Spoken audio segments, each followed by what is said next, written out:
नमस्कार, मी ललिता शिंदे, माजी विश्वस्त, त्र्यंबकेश्वर देवस्थान, निवृत्तीनाथ संस्थान, वणी सप्तशृंगी आई निवासिनी ट्रस्ट वणी देवस्थान या संदर्भात मी आज माननीय जिल्हाधिकारी आणि माननीय जिल्हा न्यायालय कोर्ट यांना एक निवेदन दिलेलं आहे।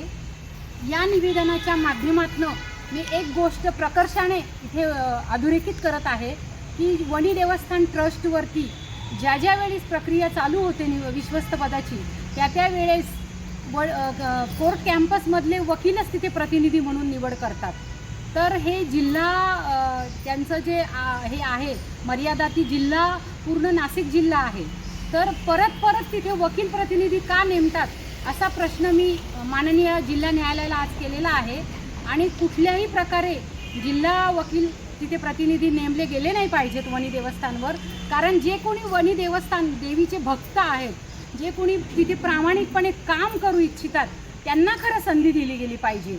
त्यांना अशी संधी न देता फक्त तिथे 2-3 वकील असं तिथल्या ग्रामस्थांचं पण म्हणणं आहे आणि तिथल्या पुजाऱ्यांचं पण म्हणणं आहे। तर यामध्ये कृपया करून माझ्या निवेदनाचा विचार करावा आणि कुठल्याही परिस्थितीमध्ये वकील प्रतिनिधी आता वणी देवस्थानवरती गेले नाही पाहिजेत। ललिता शिंदे, सामाजिक कार्यकर्ती, त्र्यंबकेश्वर।